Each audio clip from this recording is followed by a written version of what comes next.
اللهم صل على محمد وعلى آل محمد كما صليت على إبراهيم وعلى آل إبراهيم إنك حميد مجيد اللهم بارك على محمد وعلى آل محمد كما باركت على إبراهيم وعلى آل إبراهيم إنك حميد مجيد الحمد لله وحده الصلاة والسلام على من لا نبي بعده السلام عليكم ورحمة الله وبركاته প্রিয় দর্শক কাছে দূরে দেশ ও বিদেশে যে যেখানে অবস্থান করছেন সকলকে জানাই আমি আমার আন্তরিক সালাম শুভেচ্ছা অনেক অনেক অভিনন্দন।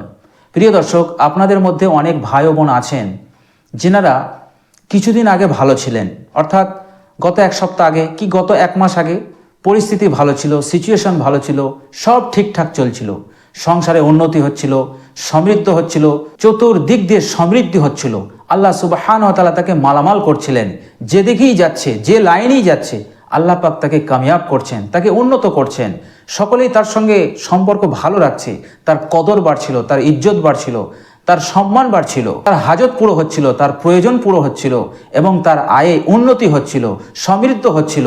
কিন্তু হঠাৎ এমন কি হলো যে সেগুলো আস্তে আস্তে বন্ধ হয়ে যাচ্ছে, সংসারে সেই বরকতটা আসছে না, আয়ে সেই উন্নতিটা আসছে না, একটা মন্দার পরিস্থিতির মধ্যে পড়ে গেছে, এমন একটা পরিস্থিতির মধ্যে পড়ে গেছে মানুষও দূরে সরে চলে যাচ্ছে, তার কদর কমছে, তার ইজ্জত কমে যাচ্ছে, লাঞ্ছনার শিকার হচ্ছে, অপমানের শিকার হচ্ছে। এটা কেন হচ্ছে?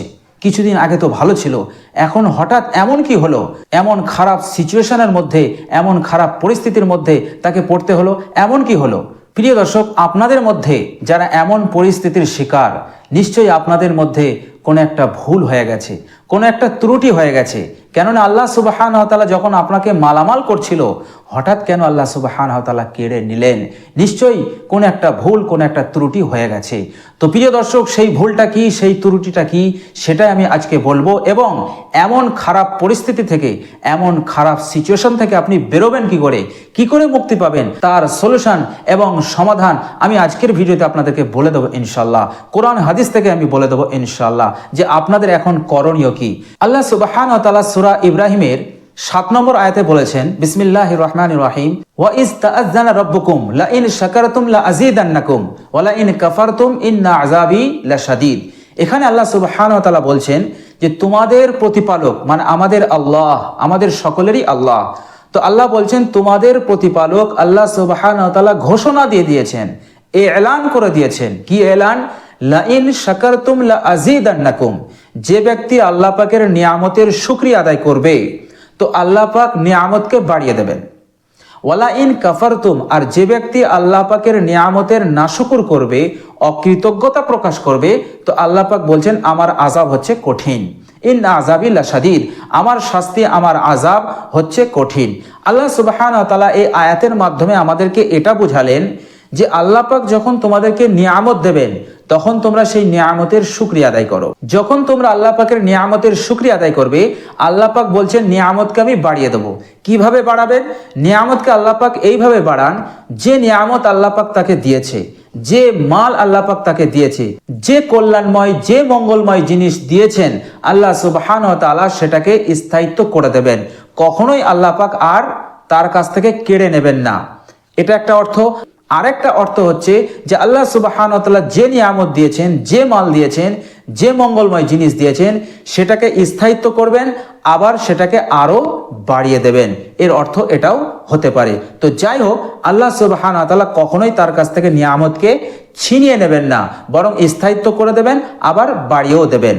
আর যারা আল্লাহ সুবহানাহু ওয়া তাআলা নিয়ামতের শুকরিয়া আদায় করবে না, অকৃতজ্ঞতা প্রকাশ করবে, আল্লাহ পাক বলছেন তার কাছ থেকে আমি নিয়ামতকে ছিনিয়ে নেব, আর পরকালে সে আল্লাহর আযাবে গ্রেফতার হয়ে যাবে। তো প্রিয় দর্শক, এটা আল্লাহ সুবহানাহু ওয়া তাআলা পবিত্র কোরআনে সূরা ইব্রাহিমের 7 নম্বর আয়াতে বলেছেন।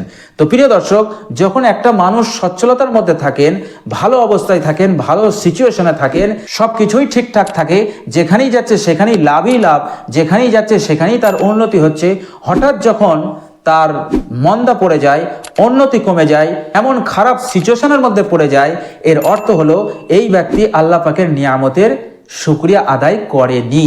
এর অর্থ হচ্ছে এই ব্যক্তি আল্লাহ সুবহানাহু ওয়া তাআলার নিয়ামত পেয়ে শুকরিয়া আদায় করেনি।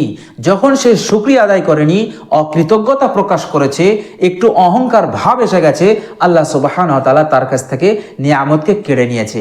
আর যখনই নিয়ামতকে আল্লাহ পাক কেড়ে নেন, তখনই এমন পরিস্থিতির শিকার হয়ে যায়।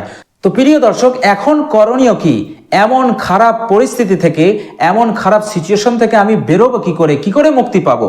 প্রিয় দর্শক, একটি হাদিস শরীফের মধ্যে বিশ্বনবী সাল্লাল্লাহু আলাইহি সাল্লাম এর সলিউশন, এর সমাধান বলে দিয়েছেন।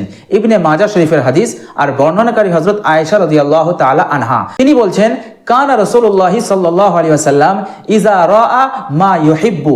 বিশ্বনবী সাল্লাল্লাহু আলাইহি সাল্লাম যখন কোনো পছন্দনীয় জিনিস দেখতেন বা পেতেন, বা পছন্দনীয় জিনিস তাকে দেওয়া হতো, তখন তিনি আল্লাহ সুবহানাহু ওয়া তাআলার শুকরিয়া আদায় করতেন।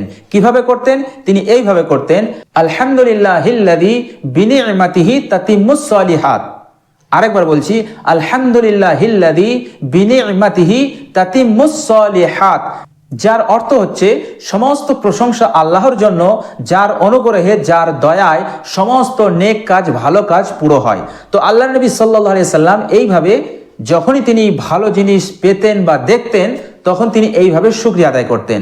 মা আয়েশা রাদিয়াল্লাহু তাআলা আনহা বলছেন, ওয়াইজা রাআ মা ইয়াকরাহু। বিশ্বনবী সাল্লাল্লাহু আলাইহি সাল্লাম যখন কোনো অপছন্দনীয় জিনিস দেখতেন, তখন তিনি অকৃতজ্ঞ প্রকাশ করতেন না শুকরিয়া করতেন না, বরং তিনি বলতেন, আলহামদুলিল্লাহি আলা কুল্লি হাল।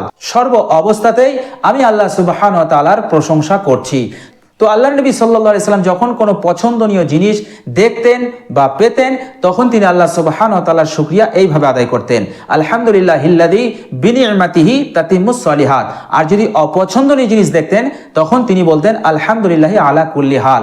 তো কোনো অবস্থাতে তিনি আল্লাহ পাকের নাশুকুর হতেন না, আল্লাহ পাকের অকৃতজ্ঞতা প্রকাশ করতেন না। তো প্রিয় দর্শক, আল্লাহ সুবহানাহু ওয়া তাআলা আমাদেরকে দেওয়ার পর তখনই ছিনিয়ে নেন যখন আমরা আল্লাহ পাকের নাশুকরি করি, আল্লাহ পাকের অকৃতজ্ঞতা প্রকাশ করি, আর মনের মধ্যে অহংকার এসে যায়। তো প্রিয় দর্শক, এহেন পরিস্থিতি আমাদের করণীয় হচ্ছে বেশি বেশি আল্লাহ সুবহানাহু ওয়া তাআলার শুকরিয়া আদায় করা। আপনাকে যে পরিস্থিতির মধ্যে, যে হালতের মধ্যে রেখেছেন, আপনি শুধু বলতে থাকুন, আলহামদুলিল্লাহি আলা কুল্লি হাল। আর যখনই আপনি কিছু পাবেন, আল্লাহ পাক যখনই আপনাকে কিছু উন্নতি দেখাবেন, যখনই আপনার কোনো হাজত মিটিয়ে দেবেন, আপনি আল্লাহর শুকরিয়া আদায় করুন। একের জায়গায় 2 বার, 3 বার, 4 বার, 5 বার করে আল্লাহ পাকের শুকরিয়া আদায় করুন, আলহামদুলিল্লাহিল্লাযী বিনি'মাতিহি তাতিম্মুস সালিহাত। এটা পড়ে শুকরিয়া আদায় করুন। শুধু আলহামদুলিল্লাহ বলবেন না, আলহামদুলিল্লাহ বললে ওটাও শুকরিয়া হয়, কিন্তু আল্লাহ নবী সাল্লাল্লাহু আলাইহি সাল্লাম যেভাবে শুকরিয়া আদায় করতেন সেইভাবেই করুন। ইনশাআল্লাহ বেশি দিন যাবে না, আল্লাহ পাক আবার আপনাকে মালামাল করে দেবেন।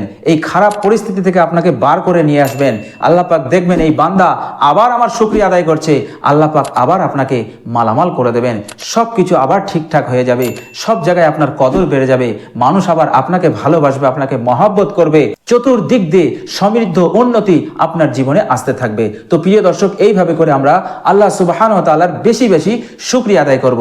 যত শুকরিয়া আদায় করব, ততই আমাদের মঙ্গল হবে, ইহকাল এবং পরকালেও।